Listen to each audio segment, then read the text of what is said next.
내 위에 임하셨음이니라. 보라, 어둠이 땅을 덮을 것이며 캄캄함이 만민을 가리려니와 오직 여호와께서 내 위에 임하실 것이며 그의 영광이 내 위에 나타나리니 나라들은 내 빛으로 왕들은 비치는 내 광명으로 나오리라. 아멘. 무엇보다 오늘 또 주간 예배 드릴 때 특별히 이제 우리 모두에게 그 주님을 향한 그 성령의 빛이 가득 임하기를 간절히 축복합니다. 실제 있었던 일입니다. 이제 어느 권사님께서 오랜 기도 끝에 이제 남편을 간신히 이제 교회에 데리고 왔습니다. 교회 한 번만 같이 가자고 해서 데려왔는데, 근데 그날 주일 예배 때요, 목사님 설교가 창세기 5장처럼 누굴 낳고 죽고, 누굴 낳고 몇 세 낳고 죽고, 그게 계속되는 겁니다. 오늘 목사님 설교가 좀 축복의 설교하면 좋을 텐데 누가 죽고 그런 설교를 왜 하는지 노심초사하면서 남편 얼굴을 바라보는데, 나중에 예배 끝나고 이제 갑자기 남편이 새가족 교회 그 새가족 등록을 하겠다 해서 깜짝 놀란 마음으로 이제 그 마음이 바뀔 수 있잖아요. 그래서 빨리 새가족 안내에 따라서 원래 등록을 했답니다. 집에 오면서 여보, 어떻게 교회 등록을 하자고 했어?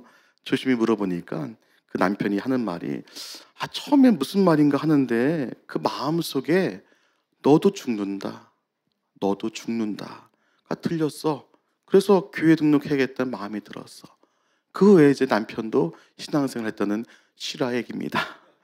여러분, 죄인된 나를 구원해 주시는 그 생명의 말씀이요, 우리들을 깨닫게 해주시는 그런 은혜가 있기를 간절히 소망합니다. 어둠 속에서도요 밝히는 빛 대신 말씀이 환히 비추어서 우리들 가정이 구원의 역사가 있기를 간절히 소망합니다. 특별히 오늘 부서장, 위원장 또한 주간 예배를 드릴 때요, 정말로 이 찬양 속에 담겨져 있지 않았습니까? 각 부서를 담당하는 위원장들께서 정말 빛을 밝힐 수 있는 큰 역할, 성령의 은혜가 더하시길 축복합니다. 오늘 말씀에는요, 세 가지 중요한 사실이 선포되어 있습니다. 그럼 어떤 중요한 사실이 선포되어 있는지 살펴보겠습니다. 크게 세 가지인데요. 첫 번째, 우선 세상은요 어둠에 덮여 있으며 만민은 캄캄함에 사로잡혀 있다는 사실입니다. 우리 2절 보시면은 보라, 어둠이 땅을 덮을 것이며 캄캄함이 만민을 가리려니와 오직 여호와께서 내 위에 임하실 것이며 그의 영광이 내 위에 나타나리라. 이 말씀은요 먼 미래를 얘기하는 것이 아니라 지금의 현실에도 나타나고 있습니다. 땅은 어둡고 그 땅에 살고 있는 만민들은 더 깊은 어두움, 즉 악한 것들에 빠져 있다고 하는 인류의 현실을 말해줍니다. 우리들에게 있는 이 어두움이 또 이제 몇 가지가 있는데요. 첫 번째는요 무지의 어두움입니다. 무지의 어두움. 이 사람들은요 세상 지식이 없어서, 배움이 없어서, 경제, 정치, 문화 몰라서 무지하다는 것이 아니라 하나님의 영의 세계, 구원, 심지어는 인간과 하나님과의 관계, 주님의 몸된 교회가 무엇인지에 대해서 무지하다는 것입니다. 쉽게 말해서 영의 세계가 분명히 있는데 먹고 살기 바빠서 크리스천조차 교회에 나오는 것만으로 만족합니다. 공중무사분들이 더욱더 우리를 무지하게 만들려고 보여지는 세상 일로 지치게 만드는데, 그러한 무지의 어두움에 성령을 찾지 않고 영혼육이 잠식되고 있는 안타까움이 있습니다. 말씀과 기도로 깨어 있어야 합니다. 말씀과 기도로 영의 세계에 더욱더 깊이 들어가야 됩니다. 찬송가 제가 좋아하는 302장의 고백처럼 창파에 띄운 배처럼 정말 그 언덕을 뛰어넘어서 그 고난, 보여지는 모든 상황을 뛰어넘어서 살아생전 하나님의 깊은 영의 세계에 들어갈 줄 믿습니다. 두 번째는요 슬픔의 어둠입니다. 많은 사람들은요 죽음을 극복할 수 있는 방법을 모르기 때문에 죽음 앞에서 슬퍼만 합니다. 그러나 예수님을 믿는 우리는요, 우리가 천국 환송 예배 드리듯이 죽음 너머의 영혼 세계가 정말로 있으며 천국 문을 입성하여서 천국에 도달하게 되면은 하나님께서 우리를 반겨주시며 부활체로서 영원히 살 것을 확신합니다. 세 번째는요 죄의 어둠입니다. 로마서 3장 23절에 모든 사람이 죄를 범하였음에 하나님의 영광이 이루지 못하더니라고 기록되었습니다. 즉 죄가 없는 사람은 당연히 아무도 없습니다.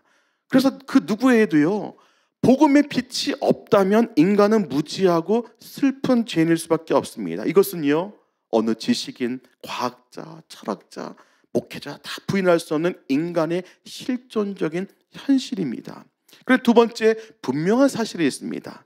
이런 어두운 세상에 빛이 왔다는 것입니다. 여러분 1절에 보시면은 일어나라 빛을 발하라 이는 내 빛이 이르렀고 여호와의 영광이 내 위에 임하였음이니라. 2절 후반에도요 오직 여호와께서 내 위에 임하실 것이며 그의 영광이 너의 위에 나타내리라. 예수 그리스도가 유대 땅에 육신을 입고 오신 성육신 사건은 바로 이 예언이 실현된 것입니다. 요한복음 1장 9절 10절 보시면은 참빛 세상에 와서 각 사람에게 비추는 빛이 있었나니 그가 이미 세상에 계셨으며 세상은 그로 말미암아 지은 바 되었으며 세상이 그를 알지 못하였더라고 기록되어 있습니다. 많은 사람들이 창조의 주인이 오셔도 함께 계셔도 알지 못합니다.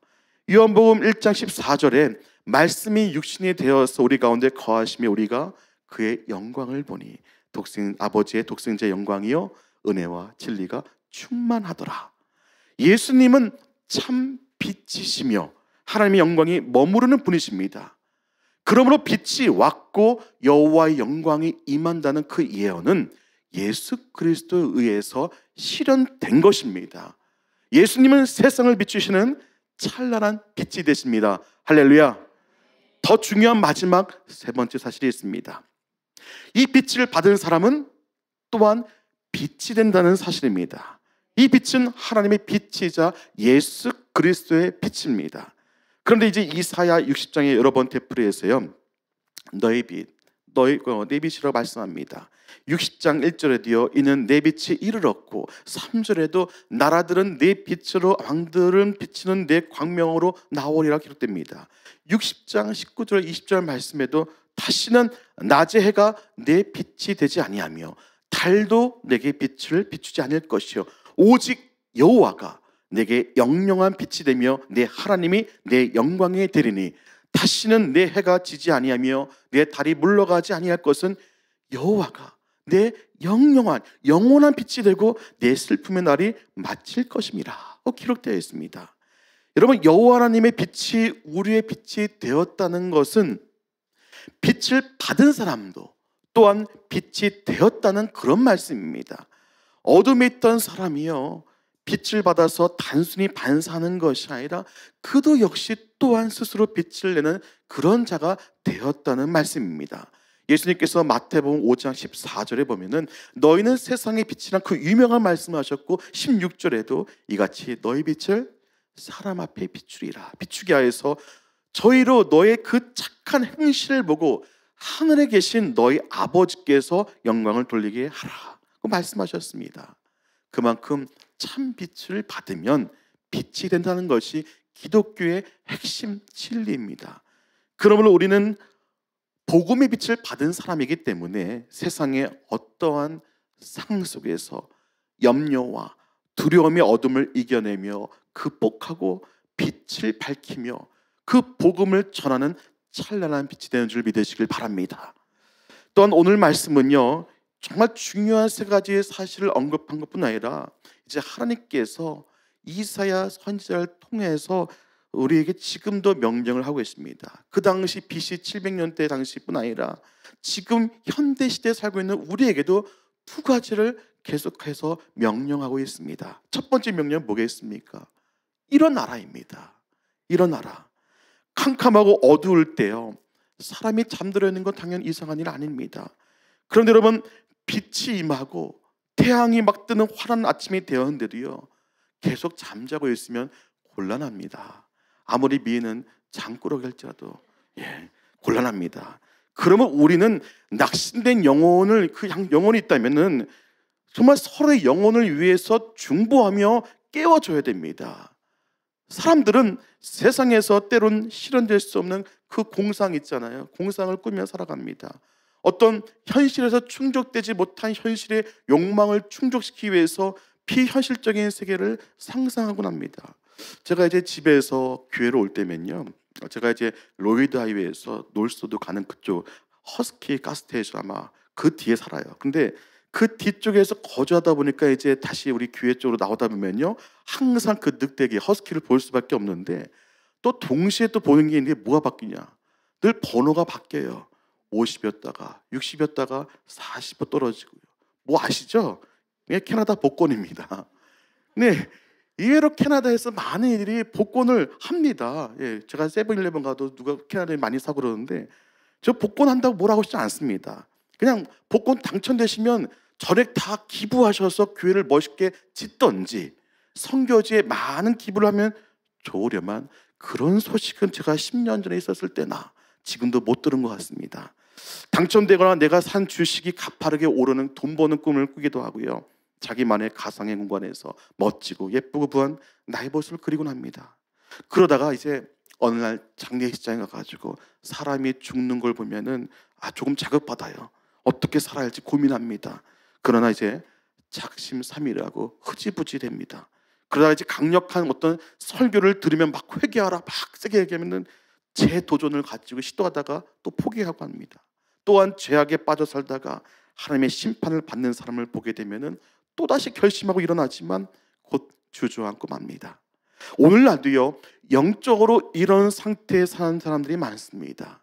하지만 우리는 빛을 받아서 빛이 된 자들임으로 일어나야 됩니다.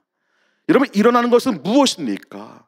다른 것이 아니라 성령의 은혜를 사모하여서 성령의 이끌림 가운데 내가 좌로나 우로나 치우치지 않도록 성령의 이끌림 가운데 생명의 길로서 걸어가는 거.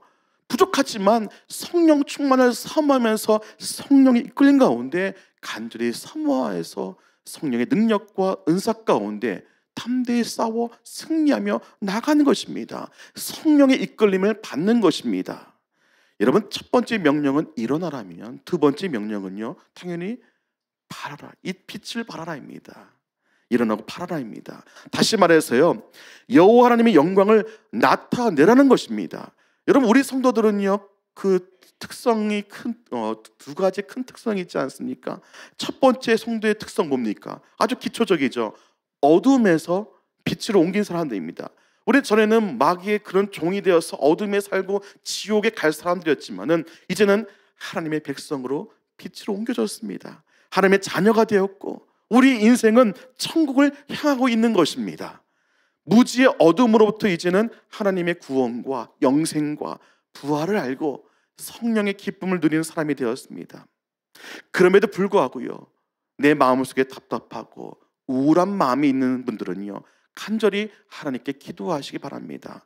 그러면 우리의 심령을 헤아리는 성령님이여 마음속에 충만히 임하여서 하늘의 기쁨을 다시금 샘솟게 해주실 것입니다. 그리하여서 언제 어디서나 다시금 그 샘을 받아서 기뻐하게 되는 것입니다. 죄의 어두움에서 헤매던 사람이 죄사함 받고 이제는 거룩함의 빛을 발하는 사람이 되는 것입니다. 또 다른 성도의 특성은요, 성도는 여호와의 영광이 우리 위에 임하여 있는 사람입니다. 여러분, 유럽에 가보시면 아시겠지만 당연히 그 성당에는 성화가 많이 그려져 있어요. 그래서 베드로 성당도 그렇고 많이 그려져 있는데, 그 성화 중에 중세시대 그림 보면요, 성자들 뒤에 저는 굳이 원을 그릴 필요 없었겠지만은 성자들은 큰 원을 그려서 환하게 빛을 나게 해요. 뭐냐면 이 표현이 뭐냐면, 그 그림이 뭐냐면은 빛의 영광이 우리 성도들에게 임한다는 것을 표현한 그림입니다. 여러분, 창조에 나타난 그 여호와의 영광은요, 매우 위대합니다. 창조에는요, 하나님의 능력과 지혜가 나타나 있습니다. 가라사대 말씀 그 한마디로 하늘과 땅과 해와 달과 별과 빛, 그리고 온갖 짐승을 다 지어뒀습니다. 그것들은 창조하신 하나님의 지혜 정말 놀랄 뿐입니다. 제가 이제 밴쿠버 와서 좋은 것 중에 하나가 뭐 있겠습니까? 지금처럼 이제 수요예배 끝나고 집으로 가다 보면요, 밤 하늘을 보면은 얼마나 별이 잘 보이는지 몰라요.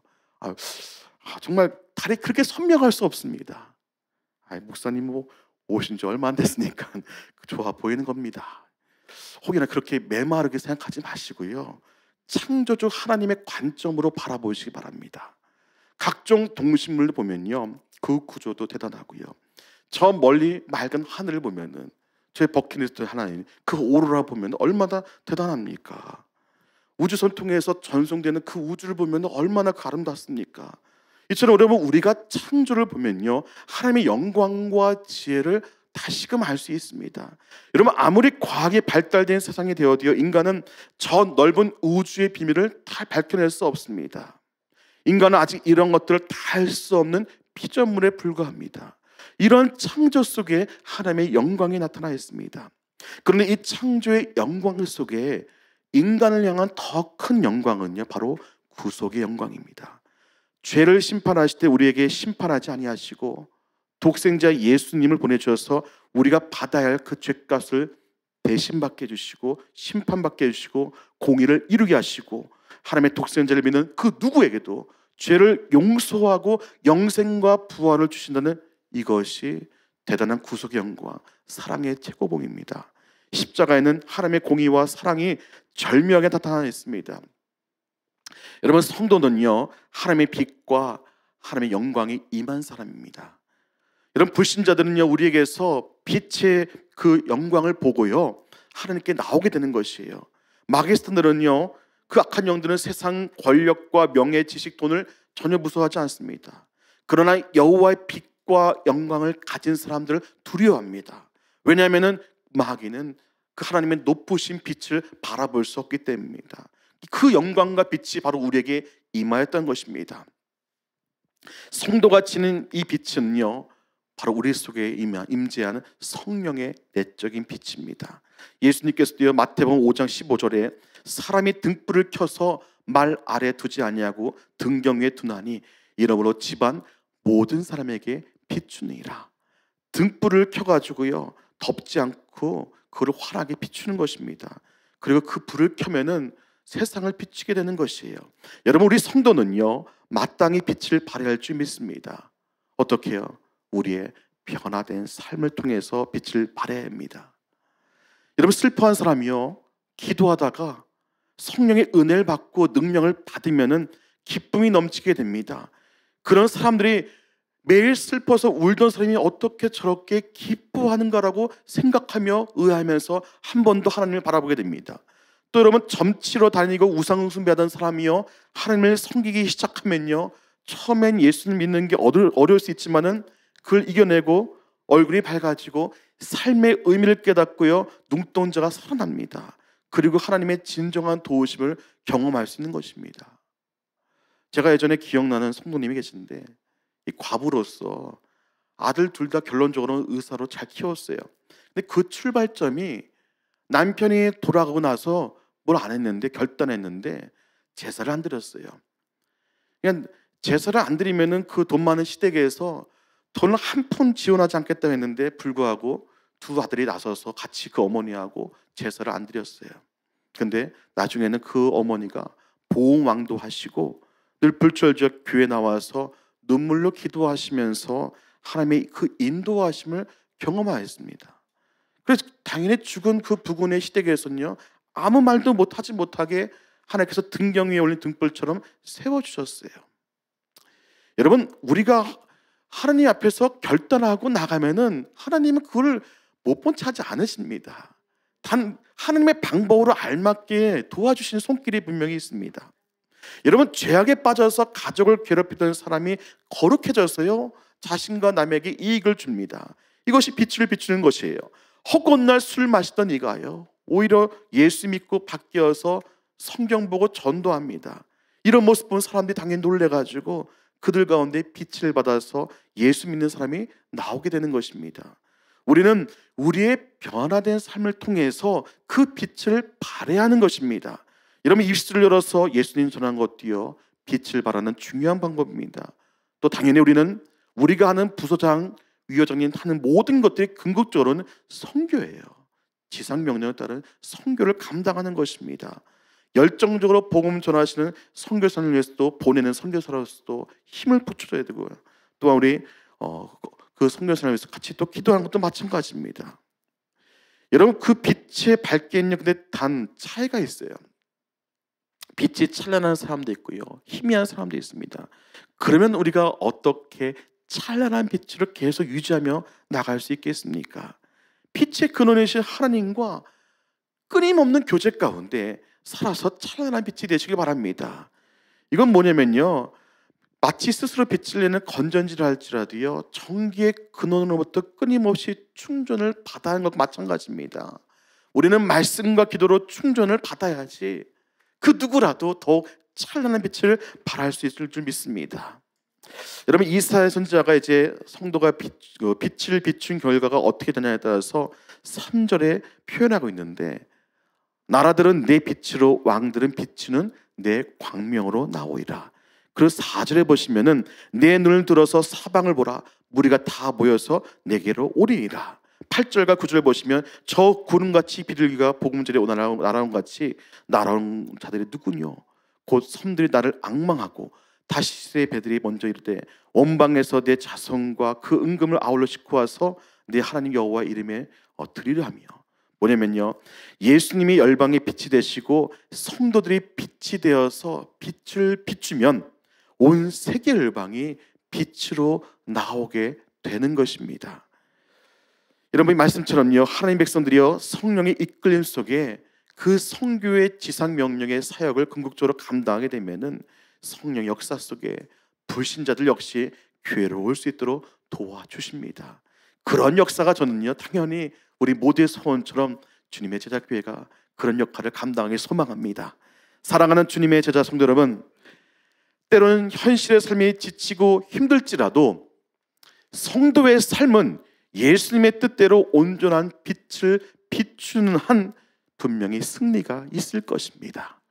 그러므로 여러분, 어두움과 실패, 나와 하나님과의 관계를 계속 그를 끊으려고 하는 악한 영의 공격을 늘 성령을 의지해서 말씀과 기도 속에 성령의 능력과 은사 속에 이겨내며 나아가야 하는 것입니다. 그리고 궁극적으로 참된 빛 되신 그 예수님 안에서 영원한 천국의 그 미래와 희망을 바라보면서 이 세상 속에서 승리하며 살아가는 저와 성도님들이 다 되시길 주님의 이름으로 간절히 축원합니다.